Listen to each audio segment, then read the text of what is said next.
تو اللہ تعالیٰ کو جو چیز سب سے زیادہ پسند ہے ایمان کے بعد، لا الہ الا اللہ محمد رسول اللہ کے بعد، وہ بندے کا صبر ہے۔ وَلَنَبْلُوَنَّكُمْ بِشَيْءٍ، تھوڑا سا، من الخوف والجوع، بھوک، ونقص من الاموال والانفس، مال اور جان میں کمی، پھر کیا ہے، والثمرات، اور کاروبار میں کمی، کھیتیوں میں کمی، پھر کیا کرو، وَبَشِّرِ الصَّابِرِينَ، وَبَشِّرِ الصَّابِرِينَ، صبر والوں کو بشارت دے دو۔ اولئک علیہم صلوات، ان کو اللہ شاباش دے رہا ہے۔ صلوات کا ترجمہ میں کرتا ہوں شاباش، کہ اللہ کہہ رہا ہے شاباش، واہ واہ، کیا کہنے، ورحمہ، اور رحمت بھیج رہا ہے، وَأُولَئِكَ هُمُ الْمُهْتَدُونَ، اور یہی ہیں ہدایت یافتہ۔ ایک دفعہ ابن القیم رحمہ اللہ کی اب تو نہ کتاب یاد ہے نہ پڑھا یاد ہے، سوائے ایک فغان بے شرر سینے میں باقی رہ گئی، سوز بھی رخصت ہوا جاتی رہی تاثیر بھی۔ تو انہوں نے تمام صفات ایمان کے ساتھ صبر کو قرآن سے دکھایا تھا۔ ایمان کے ساتھ صبر، نماز کے ساتھ صبر، روزے کے ساتھ صبر، ذکر کے ساتھ صبر، جہاد کے ساتھ صبر، انفاق کے ساتھ صبر، تبلیغ کے ساتھ صبر، ہر چیز کے ساتھ صبر صبر صبر صبر صبر۔ صبر انسان کے ایمان میں ایسے ہے جیسے جسم میں روح ہوتی ہے، روح نکل جائے تو جسم میت ہوتا ہے، ایمان میں سے صبر نکل جائے تو صبر بے جان ہو جاتا ہے۔ وَاسْتَعِینُوا بِالصَّبْرِ وَالصَّلَاةِ، مجھ سے مدد طلب کرو صبر اور نماز سے۔ پھر آگے کہا ان اللہ مع الصابرین، میں نمازیوں کے ساتھ نہیں، میں صبر والوں کے ساتھ۔ پھر صبر دو طرح کا ہے، ایک ہے جس پر ہمارا اختیاری کوئی، میرے سر میں درد ہے، اب بھی درد کے ساتھ بول رہا ہوں، ان بچوں کو چھٹیاں ہونے والی ہیں، اس لیے تھوڑی بات ان سے کہہ رہا تھا، تھوڑی تمہیداً کچھ اور باتیں آ گئی۔ تو میں کیا کروں، کسی سے لڑائی کروں، کسی ڈاکٹر کا گریبان پکڑوں؟ میرے لیے صبر کے سوا چارہ کوئی نہیں، مجھے صبر ہی کرنا ہے، اور اپنا دوا کھانی ہے، اگر اللہ اس میں شفا ڈال دے تو اس کی مرضی، نہیں ڈالی تو بھی اس کی مرضی پر راضی۔ یہ صبر ہے غیر اختیاری، اس پر بھی بہت بڑا اجر ہے۔ میرا جوان بیٹا میرے ہاتھوں سے نکل گیا، میں نے اپنے ہاتھوں سے اسے قبر میں اتارا، یہ صدمہ مجھے بھولتا ہی نہیں۔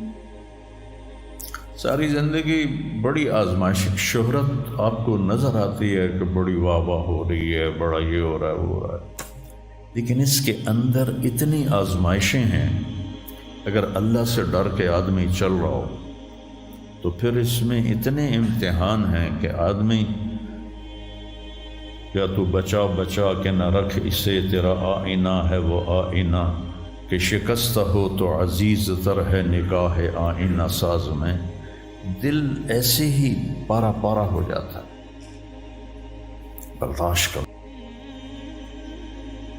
ایسے ہی زندگی میں انسان اندھیرا اس کی آزمائشیں ہیں، اس کی پریشانیاں ہیں، اس کے غم ہیں، اس کے صدمے ہیں، اور روشنی تھوڑی دیر کے لیے جو آتی ہے وہ اس کی خوشیاں ہیں، جو لمحے کے لیے آتی ہیں اور غائب ہو جاتی۔ تو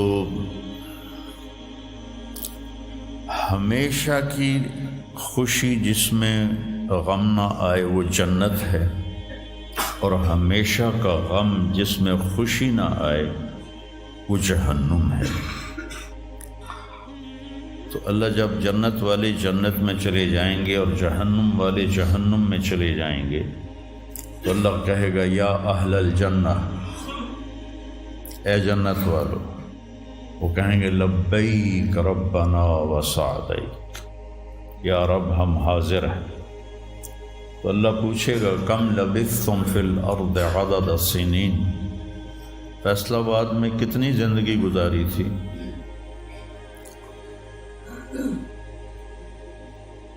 تو سارے کہیں گے نوح علیہ السلام سمیت جنہوں نے 1400 سال کی زندگی پائی، 950 سال تو تبلیغ کی، 400 سال اوپر گزارے، وہ بھی کہیں گے یومن او بعد یوم، یا اللہ یا ایک دن گزارا تھا یا آدھا دن گزارا تھا۔ تو اللہ تعالیٰ فرمائیں گے نعم ما تجرتم، شاباش، مبارک ہو، بہت خوبصورت تم نے تجارت کی، دن آدھے دن کی،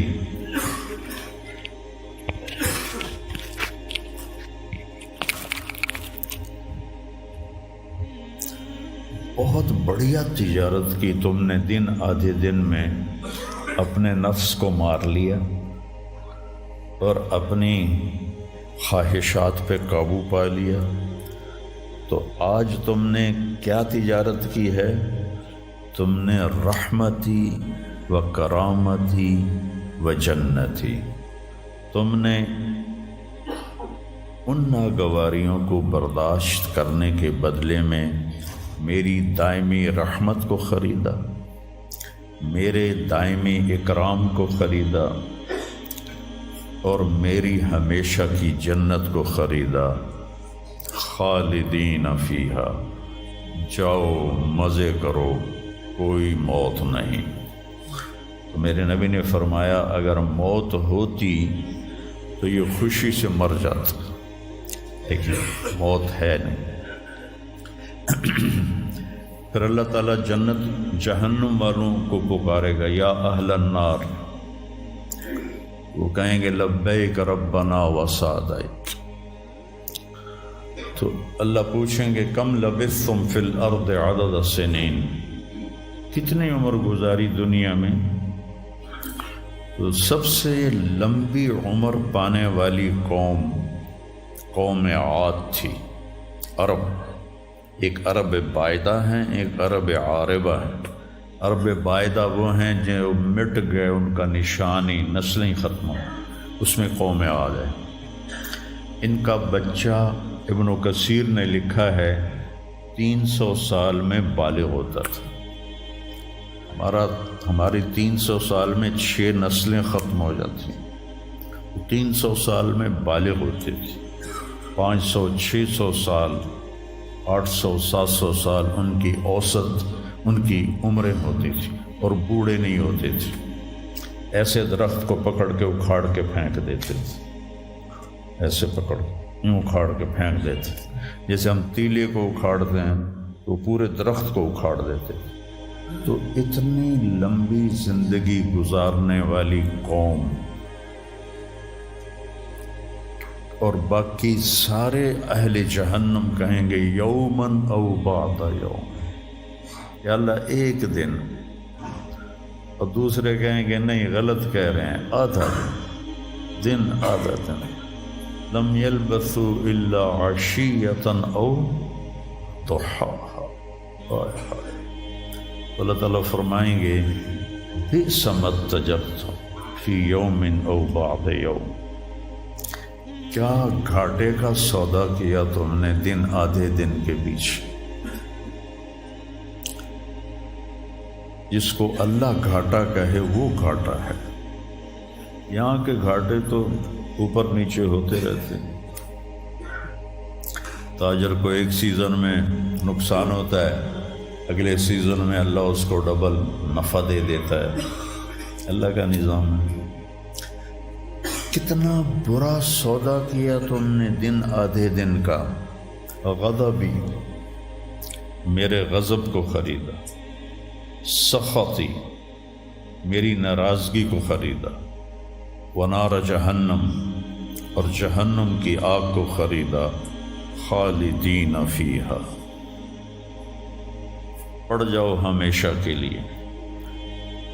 تو میرے نبی نے فرمایا لو کان الموت لماتوا طرحا،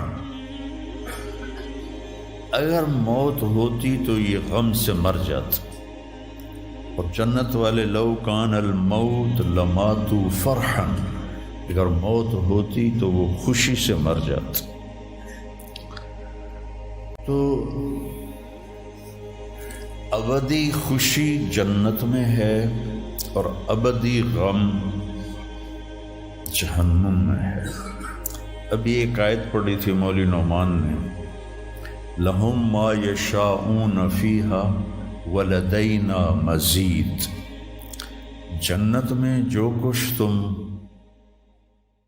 چاہو گے تمہیں ملے گا، جتنا چاہو گے اتنا ملے گا، جس وقت چاہو گے اس وقت ملے گا۔ پھر جہاں تمہاری سوچ بھی نہیں ہے وہاں سے ہم مزید دینا شروع کریں گے اور دیتے جائیں گے، نہ زندگی ختم ہوگی نہ اللہ کی عطا ختم ہوگی۔ ایک چیز کو ہم دنیا میں چاہے کتنی خوبصورت ہو، کچھ دن کے بعد اس کی کشش ختم ہو جاتی ہے، کیونکہ اس کا حسن ٹھہرا ہوا ہوتا ہے، ٹھہرا ہوا ایک ہی جگہ ہوتا ہے، اور پھر کٹنا شروع ہو جاتا ہے، کٹنا شروع ہو جاتا ہے۔ لیکن جنت میں کیا ہوگا؟ میرے رب کی عزت کی قسم جو سن رہا ہے، اگر آپ ایک ٹہنی کو بھی دیکھنا شروع کرو گے نا، ایک ٹہنی، پورا درخت نہیں، ایک ٹہنی، تو اس کو بھی ہزاروں سال دیکھتے رہو گے تو آپ کا جی نہیں بھرے گا کہ اللہ اس کے حسن کو بڑھاتا رہو، بڑھا رہا ہوگا، بڑھا رہا ہوگا، بڑھا رہا ہوگا، بڑھا رہا ہوگا۔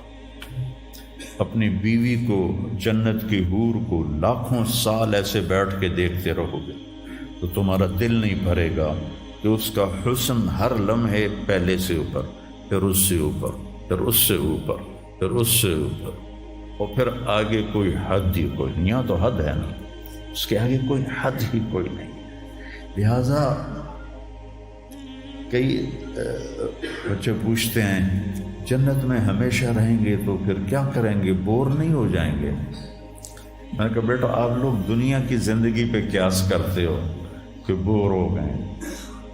تو میری بہن کے بچے چھوٹے تھے تو